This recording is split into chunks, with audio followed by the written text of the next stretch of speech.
Vamos a dar inicio entonces, hermanos. Que la gracia y la paz del Señor esté con cada uno de ustedes, queridos hermanos, querida audiencia, queridos amigos también, y a todos nuestros hermanos que a través de redes sociales comparten con nosotros el estudio de la palabra de Dios. Quiero que compartan conmigo este hermoso pasaje del Evangelio según San Juan, capítulo 5, verso 39. Una de las garantías de nuestro Señor Jesucristo en el campo de la educación, en el campo de la enseñanza, fue que le nutrió a los primeros discípulos que caminaron con Él en esas duras pruebas ministeriales que tuviera nuestro Señor Jesucristo. Escudriñad las Escrituras, porque a vosotros os parece que en ellas tenéis vida eterna, y ellas son las que dan testimonio de mí. El testimonio que hemos oído y que hemos escudriñado a través de la palabra de Dios es el regalo que tenemos como aquel que, descubriendo los tesoros que provee la tierra, le permite conocer profundamente lo que hay en el corazón de las cuevas, en las minerías. ¿Cómo surge el texto bíblico? El texto como hoy lo tenemos, la compilación, la compaginación del texto como hoy usted lo tiene, ¿cómo lo tenemos organizado? Antiguo y Nuevo Testamento. Lo tenemos por 39 libros del Antiguo Testamento y 27 libros del Nuevo Testamento. Pero en el texto original, la versión original del Antiguo Testamento estaba configurada y construida por rollos. Y uno de estos rollos podían compaginar, podían unir. De hecho, en ese tiempo ni siquiera se compaginaba, porque eran rollos. La compaginación surge a través de la imprenta, cuando ya se organizan los libros con páginas, con estructuras, con notas a pie de página, etc. En el Antiguo Testamento, cuando todavía ni siquiera se le llamaba así, se le denominaba por cada rollo un nombre. La semana pasada estudiábamos que en el Antiguo Testamento existían 3 libros principales: la Torá, el Nevi'im y el Ketuvim. La Torá, que correspondía a Génesis, Éxodo, Levítico, Número y Deuteronomio, lo que correspondía a las Escrituras. En otros casos conocido como Pentateuco en griego. Pero habían otras estructuras, había otras porciones que databan más o menos en su organización, dijimos que del siglo 6 a.C., teníamos el grupo de libros denominado Nabihim o Nevi'im. El Nevi'im son los profetas y el Ketuvim los escritos o los rollos o los salmos. En este caso son la ley, los profetas y los salmos. Lucas 16:29. Abraham, en el diálogo de ultratumba, en el diálogo que tiene con el rico, le dice que para poder salvarse, para poder conocer de Dios, necesita leer, necesita escuchar a la ley y a los profetas. Oiga lo que dice el verso 29. Y Abraham le dijo: a Moisés y a los profetas tienen, óiganlos. Él entonces dijo: no, padre Abraham, pero si alguno fuere a ellos de entre los muertos, se arrepentirán. Este es el diálogo que tiene el rico después que ha muerto. Pero esta es una narrativa en la que se cuenta que un hombre ha muerto, el rico y Lázaro, el bueno y el malo, el obediente y el desobediente. Ahí no está diciendo a dónde va cada quien, no está tratando de describir a dónde van los muertos, no es la inquietud. Lo que está tratando de decir la historia es que Dios es justo. Dios es justo. Y el justo tiene bendición y el malo tiene maldición. Cada uno cosecha lo que siembra. Eso es lo que trata de decir el rico y Lázaro. Esto es un estudio que ya hemos dado en el pasado y es muy interesante, por cierto. En el verso 31 está la clave. Mas Abraham le dijo: si no oyen a Moisés y a los profetas tampoco se persuadirán, aunque algunos se levantaren de entre los muertos. Es decir, que el que no crea, hermano, ni que se le presente ángeles, personas que murieron, espíritus, lo que crea, lo que quiera, no hay nada, no hay nada. Porque este es un caso muy importante del texto bíblico, de la palabra de Dios, donde hay una persona que habla de la ley y de los profetas. A esto se le conocía, la ley se le conoce como la Torah. La Torah. Y los profetas era el Nebihim. Nebihim significa profeta.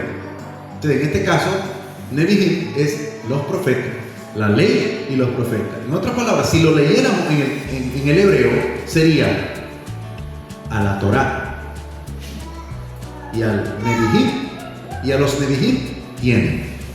A ellos oigan. Torah y Nebihim. ¿Qué significa Torah? Hermana Martina, ¿qué significa Torah?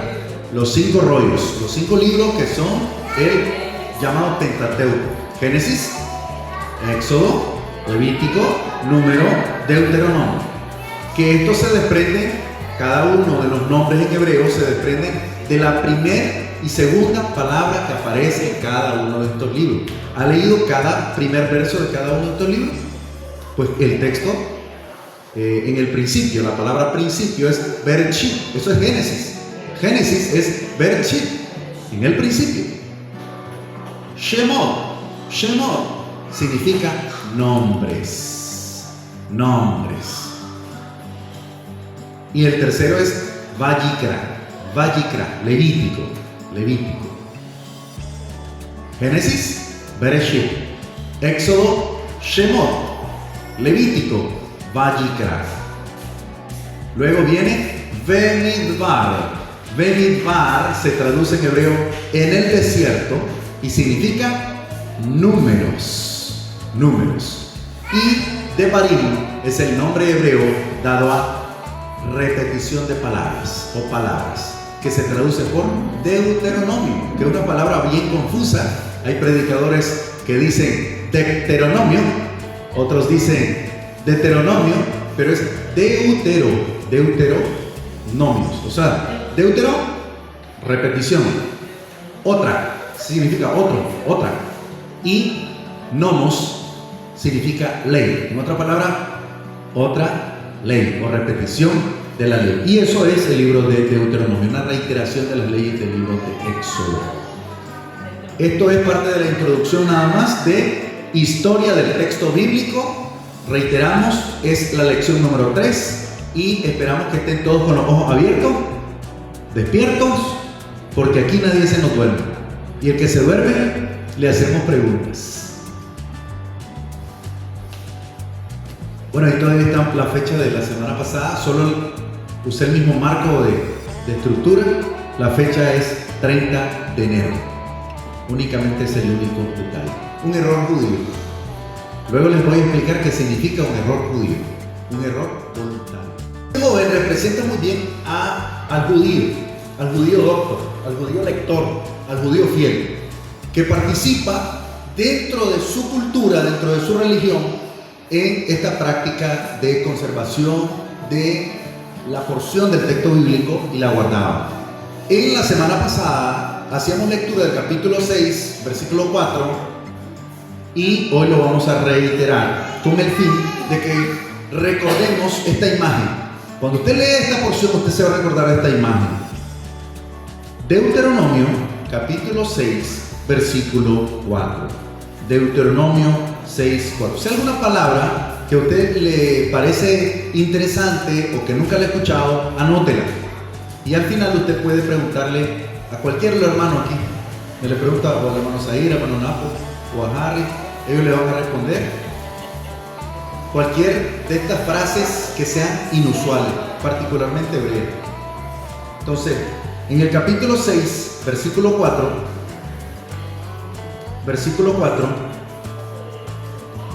dice Deuteronomio 6:4 en adelante: Oye Israel, Jehová nuestro Dios, Jehová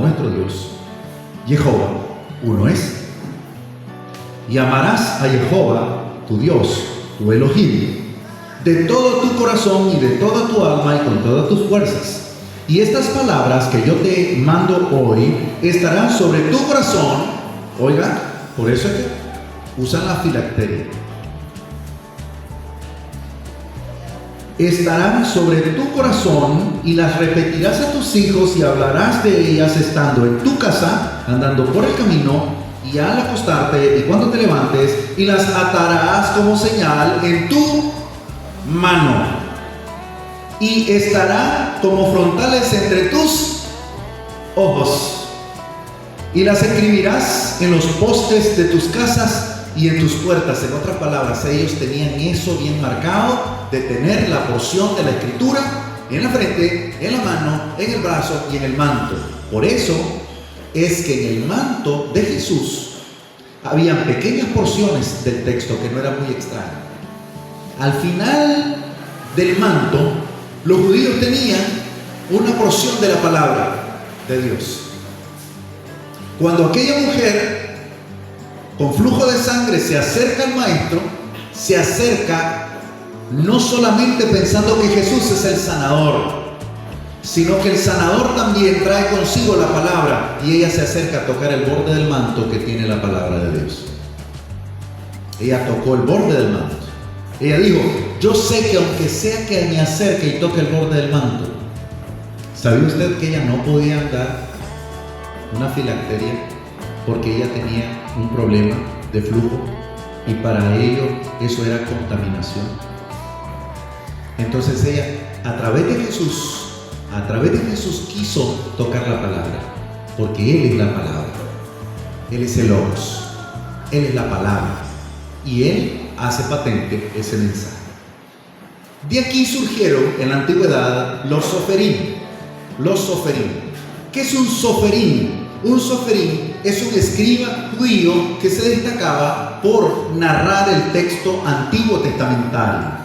Lo que nosotros conocemos como cristianos en el Antiguo Testamento, para los judíos simplemente era la Torá, el Naví y el Ketuvim.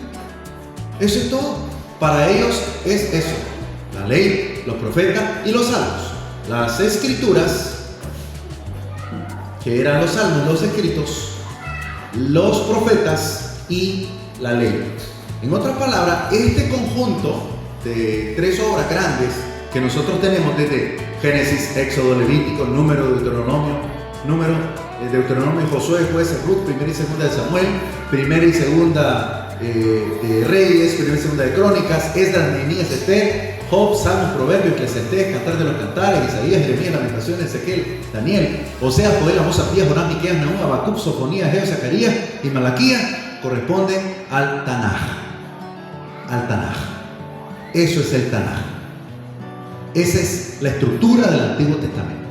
Y en el Tanaj judío termina con segundo libro de Crónicas, donde se narra la esperanza de Israel en la tierra que Dios le había prometido tras su retorno de la difícil persecución babilonia que lo llevó a un cautiverio por 3 deportaciones y más o menos unos 70 años de cautiverio. 70 años preso en el extranjero. Eso vivió Israel. Eso vivió particularmente, no Israel exactamente, sino la porción de Judá que estaba en el sur. Entonces un soferim es un escriba, y un escriba es un traductor hebreo. ¿Quién era escriba en el Antiguo Testamento, hermanos? ¿Conoce usted algún escriba en el Antiguo Testamento? ¿Algún erudito? ¿Algún soferim del Antiguo Testamento?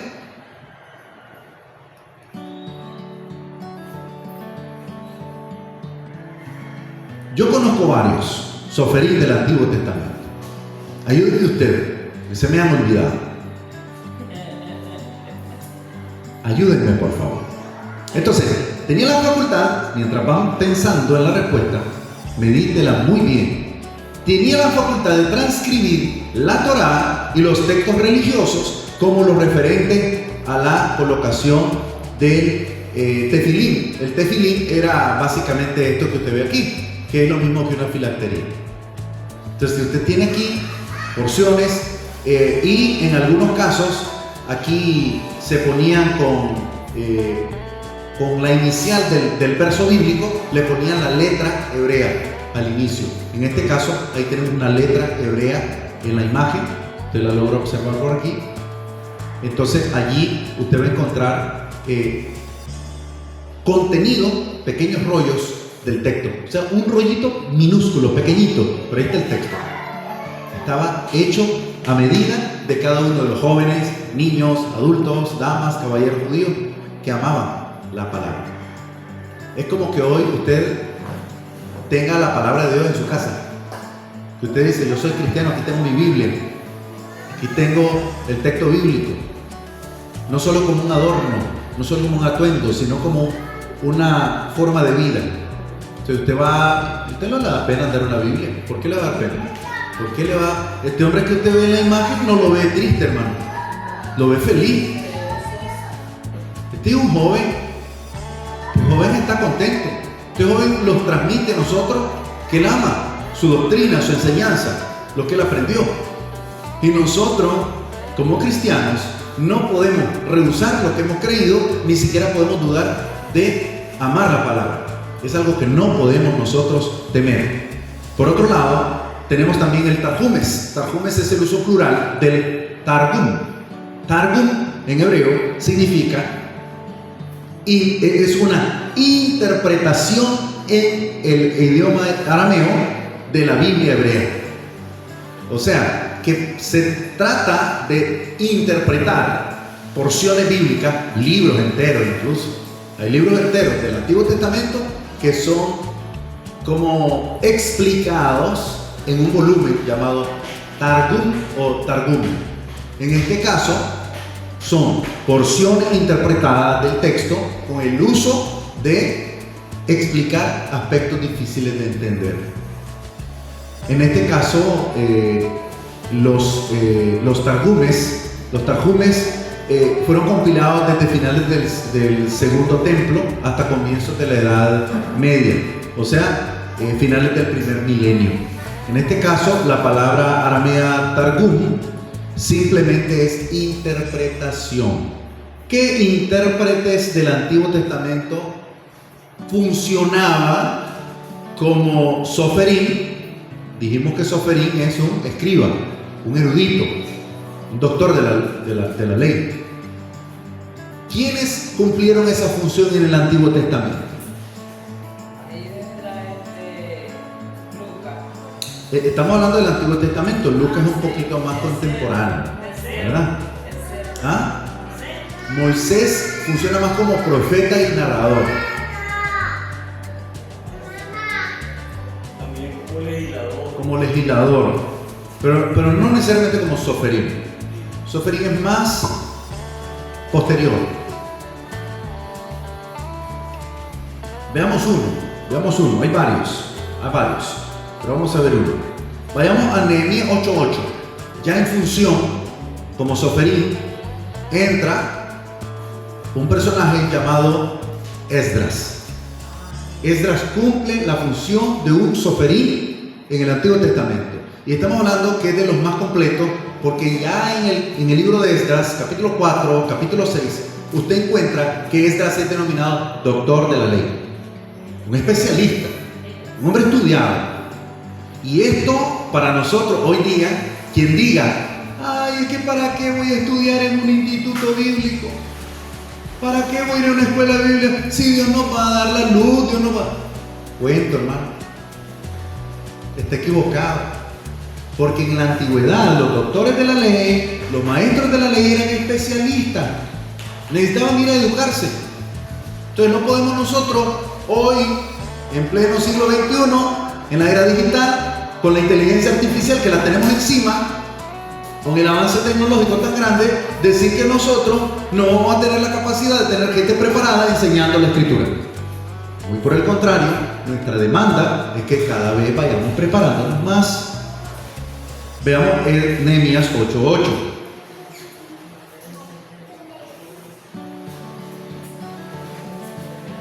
Y leía el libro de la ley de Dios claramente y ponía el sentido de modo que entendiese la lectura. En otras palabras, aparte de ser un soferí, cumplía también la función de un intérprete y creaba un tarjumes de la ley. O sea, creaba una interpretación de la ley, una interpretación del texto bíblico. Vamos a avanzar un poquito. ¿Qué leen ustedes por acá? ¿Qué es esto que yo he presentado en esta pequeña imagen? ¿Qué implica? ¿Qué significa? Este volumen es un escáner, o sea, una imagen escaneada de un documento judío llamado Talmud. Talmud.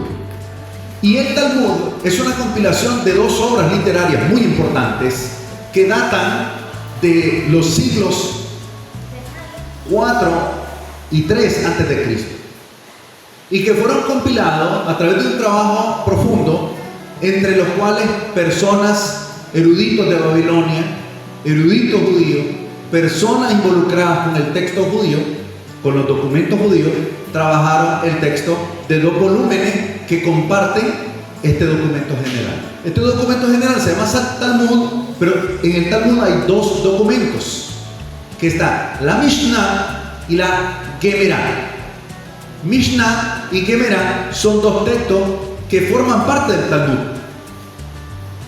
Y el Talmud judío es una porción muy importante, y hay otra porción llamada leyenda, que en este caso estas leyendas son más denominadas o son conocidas como Midrash, que son los relatos más místicos, una línea un poco más misteriosa, más mitológica dentro de la cultura judía, como de nosotros, por ejemplo, hablar de nuestra cultura. Si uno lee a Rubén Darío en Nicaragua, lee la parte literaria del modernismo español, de nuestro idioma, el lenguaje estético, la estructura estética de la poesía, de la literatura. Pero si uno lee o escucha a Pancho Madrigal, encuentra las leyendas nicaragüenses. ¿Verdad que son dos polos opuestos de nuestra cultura? Eso mismo pasa en los diferentes países latinoamericanos. Usted lee un libro, por ejemplo, un libro de, no sé, Pedro Páramo, un libro de un autor mexicano, Juan Rulfo. Usted lee su misticismo dentro de esa literatura, usted encuentra que los muertos caminan, que hablan. Ahí está una señora muerta llamada Eduviges, que habla y que el hombre desciende al infierno, o sea, a un lugar infernal, no, caliente, que le llama Comala. Ahí se narra la historia, y él va conociendo a su padre que ha muerto y va viendo gente muerta.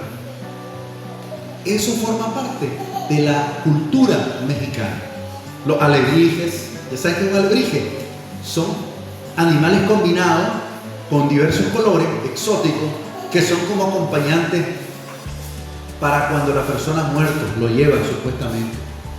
Por eso es que hay celebraciones en la cultura mexicana de la muerte. O sea, ellos celebran la muerte, por una parte.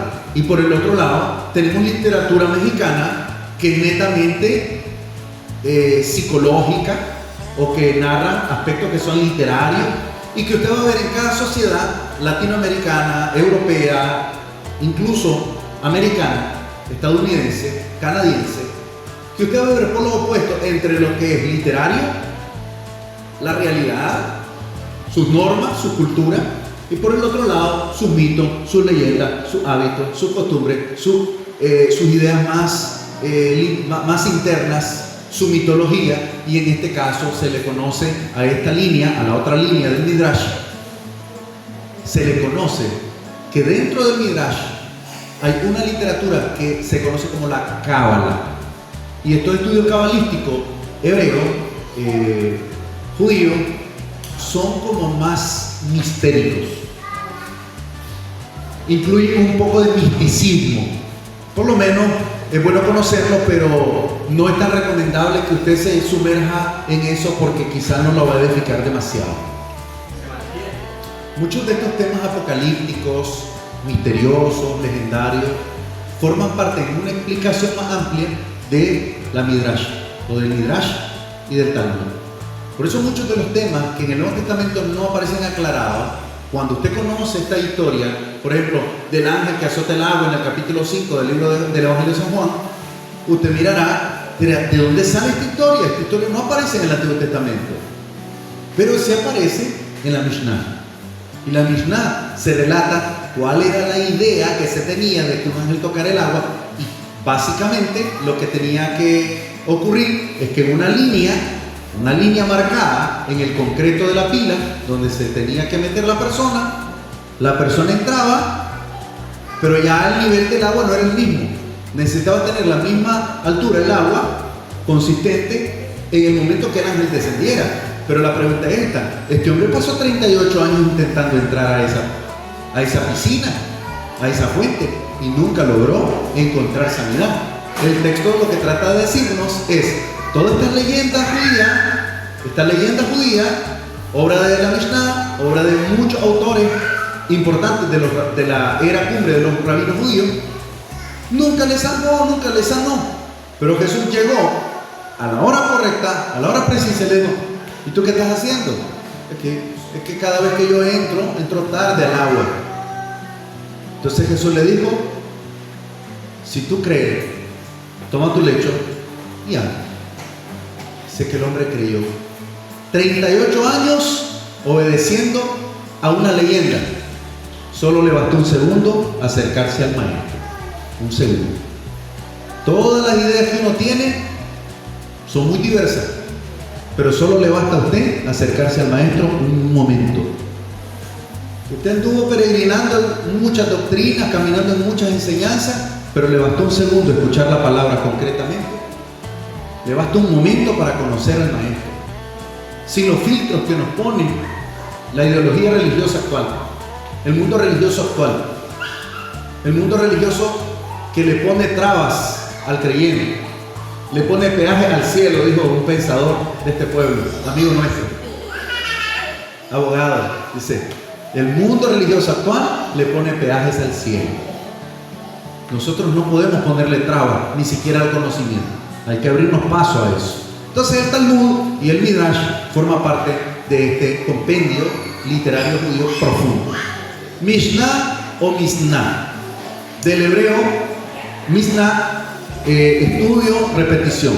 Es la primera gran colección escrita de las tradiciones orales judías, conocida como la Torá oral. O sea, un conjunto de tradiciones orales.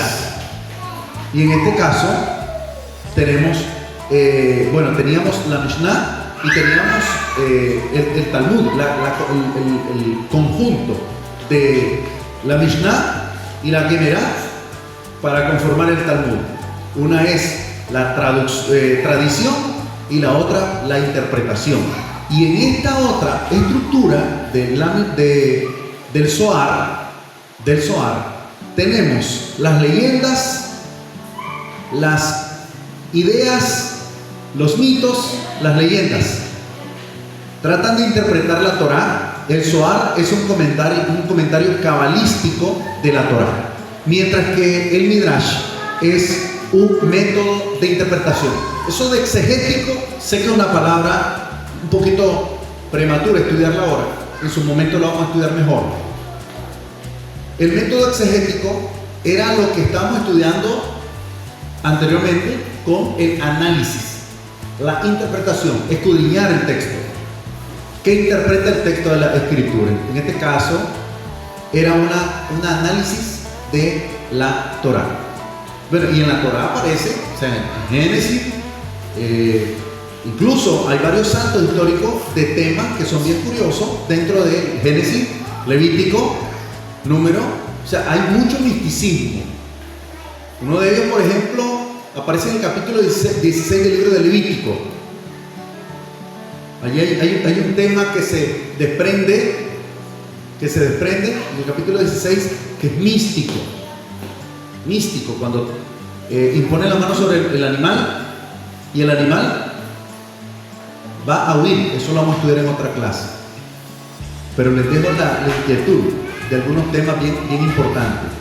Entonces, el Zohar Número 1, es el texto principal de la Cábala, el misticismo judío. 2, se le conoce como el libro del esplendor. 3, se escribió en arameo antiguo. 4, se divide en 3 porciones: el Zohar original, los senderos de la Torá y el comentario desaparecido. Intenta revelar los significados secretos e internos de la Torá, y los personajes de las historias bíblicas se tratan como símbolos de estados del alma y aspectos de lo divino. Y dentro de este aspecto, dentro del Zohar, aparece la historia antigua, mítica, de una mujer llamada Lilith. Lilith es, se supone, otra mujer en el huerto del Edén. Ellos plantean que fue una esposa que tuvo Adán, aparte de Eva. Y allí es donde ellos tratan de reinterpretar el texto, y que de Lilith van a salir los gigantes. De Lilith va a salir otra fuente histórica de personas. Pero esa es parte del misticismo. Lo que nosotros, por otra parte, tenemos en nuestro misticismo leyendas antiguas, que ahora los jóvenes de hoy ya como que aman. Eso del jinete sin cabeza, eso de... Ya ellos no creen en eso ya, porque no lo asimilan. En este caso los judíos tenían otra fuente, otro recurso místico del texto. Y el Midrash es precisamente el método exegético de interpretación. Entonces, hay dos libros principales: el Talmud y, en este caso, la leyenda o el Midrash. Talmud y el Midrash, que son 2 tomos importantes. En la próxima semana vamos a darle seguimiento a los manuscritos del Nuevo Testamento. Que Dios les bendiga ricamente y espero que estemos estudiando.